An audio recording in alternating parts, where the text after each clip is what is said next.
ઓમ ગંગ ગણપતે નમો નમઃ. નમસ્કાર મિત્રો, સુખકર્તા ચેનલમાં આપ સૌનું હાર્દિક સ્વાગત છે. મિત્રો, આજે આપણે પાવાગઢવાલી માં એટલે કે મહાકાળી વિશે વાત કરીશું. તો ચાલો મિત્રો, પાવાગઢ જ્યાં મહાકાળી માતાનું શક્તિપીઠ મંદિર આવેલું છે તે પંચમહાલ જિલ્લામાં આવેલો છે અને વડોદરા જિલ્લાની ખૂબ જ નજીક આવેલો છે. પાવાગઢ પર વસતી મહાકાળી શક્તિનું પ્રતીક છે. માન્યતા મુજબ અહીં માતા સતીના અંગનો ભાગ પડ્યો હતો, તેથી આ સ્થળ શક્તિપીઠ તરીકે માનવામાં આવે છે. પાવાગઢ પર આવેલું કાળિકા માતા મંદિર હજારો ભક્તો માટે આસ્થાનું કેન્દ્ર છે. તે કેટલાકની કુળદેવી પણ છે. માતા અહીં પાવાગઢવાળી કાળી તરીકે પ્રસિદ્ધ છે. મિત્રો, આપણે જાણીશું પતઈ રાજાની કથા. ચાંપાનેરમાં એક રાજા હતા. તે રાજાનું નામ હતું પતઈ રાવળ. તેઓ ખૂબ જ ભોગવિલાસી અને અહંકારી હતા. એક વખતની વાત છે, નવરાત્રિ દરમિયાન મા કાળી એક સુંદર સ્ત્રીનું રૂપ લઈ ગરબા રમવા માટે ગયા હતા. તેઓ બધા ભક્તો સાથે ગરબા રમતા હતા, પરંતુ પતઈ રાજાએ તેમની સુંદરતા જોઈ અને તેમના પર મોહિત થયા અને તેમના પાછળ પડ્યા. માતા કાળીએ રાજાને ઘણીવાર સમજાવ્યું, પણ તે ન માન્યા. અંતે માતાએ પોતાનું દૈવી સ્વરૂપ ધારણ કર્યું અને ક્રોધિત થઈને તેમને શ્રાપ આપ્યો કે જા, તારું રાજ્ય નાશ પામશે. અને થોડા જ સમયમાં મહેમૂદ બેગડાનું આક્રમણ થયું અને ચાંપાનેરનું રાજ્ય નાશ પામ્યું. મિત્રો, પાવાગઢ પર ભદ્રકાળી માતાનું મંદિર પણ આવેલું છે. મા કાળીની જ એક શુભ અને શાંતિમય પ્રતિમા છે. ભદ્ર એટલે કલ્યાણકારી. મા ભદ્રકાળી ભક્તોને સુરક્ષા, સુખ અને સમૃદ્ધિ આપે છે. ગુજરાતમાં ભદ્રકાળી માતાના અનેક મંદિરો છે અને લોકો ખાસ કરીને રક્ષણ અને શક્તિ માટે તેમની ઉપાસના કરે છે. પતઈ રાજાની કથામાંથી આપણને 3 મહત્વના સંદેશા મળે છે. અહંકાર અને કામ વાસના વિનાશ તરફ દોરી જાય છે. માતા શક્તિની ભક્તિ શ્રદ્ધા અને સન્માનથી કરવી જોઈએ. સ્ત્રીઓનું હંમેશા સન્માન કરવું જોઈએ. દૈવી શક્તિનું અપમાન કરનારને તેનું પરિણામ ભોગવવું પડે છે. હવે માતા ભદ્રકાળી અને મહાકાળીનો શું સંબંધ છે? મહાકાળી એ ઉગ્ર અને વિનાશક શક્તિ છે. તે અધર્મનો નાશ કરે છે. સમય એટલે કે કાળ અને મૃત્યુનું પ્રતીક છે. જ્યારે ભદ્રકાળી શાંત, કલ્યાણકારી સ્વરૂપ છે. ભદ્ર એટલે શુભ અને કલ્યાણ કરનારી. તે ભક્તોની રક્ષા કરે છે. એટલે કહી શકાય છે મહાકાળી એટલે ઉગ્ર શક્તિ અને ભદ્રકાળી એ જ શક્તિનું શાંત અને રક્ષક સ્વરૂપ છે. એટલે મહાકાળીનું બીજું સ્વરૂપ એ ભદ્રકાળી છે. પાવાગઢ પર બંને સ્વરૂપોનું પૂજન થાય છે. મંદિર પરિસરમાં મહાકાળી મુખ્ય છે અને ભદ્રકાળી પણ સાથે પૂજાય છે. મહાકાળીના મંદિરથી થોડા અંતરે ભદ્રકાળી માતાનું મંદિર આવેલું છે. હવે સતીનું કયું અંગ પાવાગઢમાં પડ્યું હતું? પૌરાણિક કથા મુજબ જ્યારે ભગવાન શિવ તાંડવ કરતા હતા ત્યારે ભગવાન વિષ્ણુએ સતીના શરીરને વિખંડિત કર્યું. કાળિકા માતા મંદિર વિશે એવી માન્યતા છે કે સતીના જમણા પગની આંગળી અહીં પડી હતી, એટલે આ સ્થાન શક્તિપીઠ તરીકે માનવામાં આવે છે.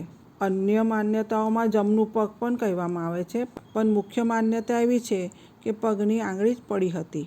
મિત્રો, પાવાગઢમાં અન્ય ધર્મના સ્થળો પણ આવેલા છે. ચાંપાનેર પાવાગઢ પુરાતત્વ ઉદ્યાન એક અનોખું સ્થળ છે, જ્યાં હિન્દુ, જૈન અને ઇસ્લામિક ત્રણેય ધર્મના અવશેષો એકસાથે જોવા મળે છે.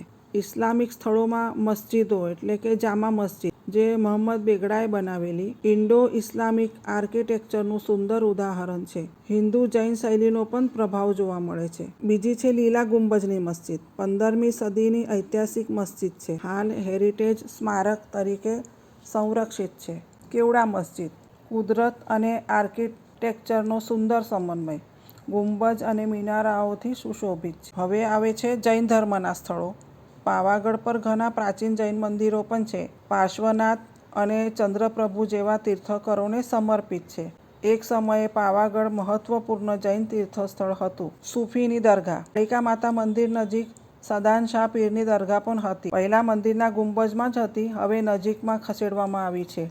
પાવાગઢની ખાસિયત એ છે કે ત્યાં હિન્દુ શક્તિપીઠ એટલે કે માતા મહાકાળી, ભદ્રકાળી, જૈન તીર્થ, ઇસ્લામિક મસ્જિદો બધું એક જ વિસ્તારમાં જોવા મળે છે. આ સ્થળમાં પ્રાચીનથી મધ્યકાલીન સમય સુધીના ધાર્મિક અને સાંસ્કૃતિક વારસાનો અનોખો સમન્વય જોવા મળે છે. પાવાગઢ માત્ર યાત્રા સ્થળ જ નથી, પરંતુ તે પ્રાકૃતિક સૌંદર્યથી પણ ભરપૂર છે.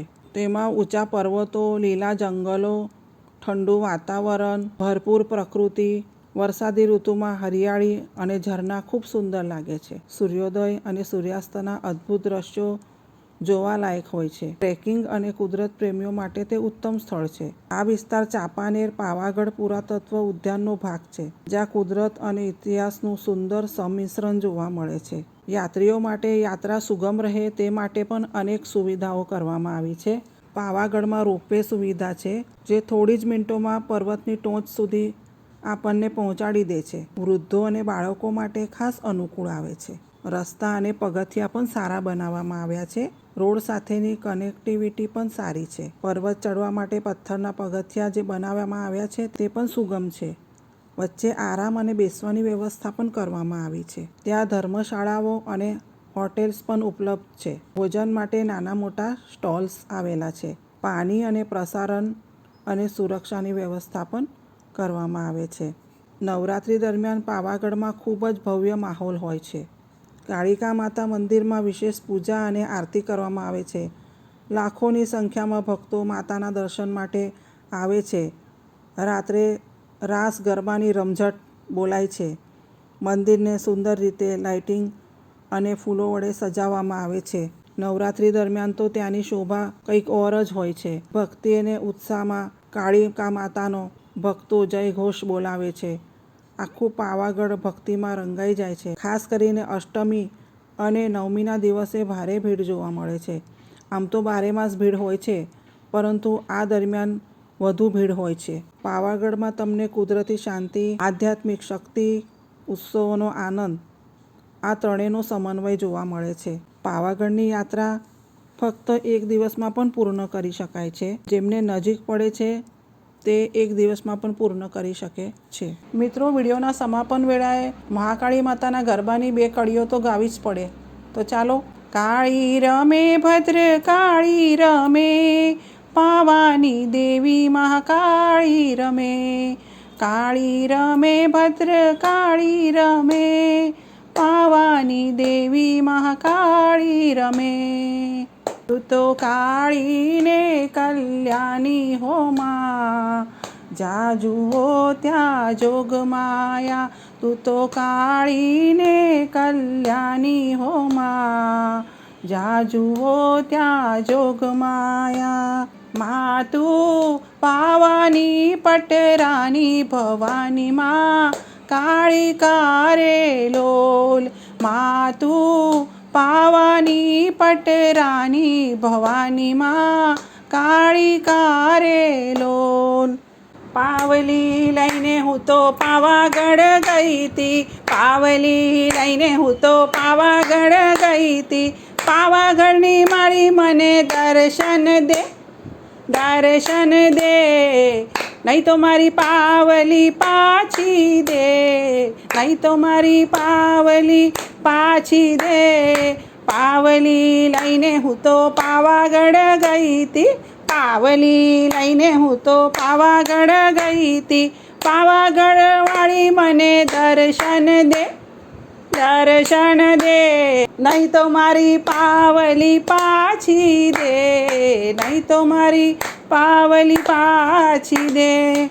તો મિત્રો, આજે આપણે આ વિડીયોમાં માં પાવાવાળી માતા કાલિકા વિશે વાત કરી, ભદ્રકાળી વિશે વાત કરી, પાવાગઢના પ્રાકૃતિક સૌંદર્ય અને ત્રણેય ધર્મોના યાત્રા સ્થળો વિશે વાત કરી. જો આપ સૌને અમારો આ વિડીયો ગમ્યો હોય તો પ્લીઝ લાઇક, શેર અને સબસ્ક્રાઈબ જરૂર કરજો.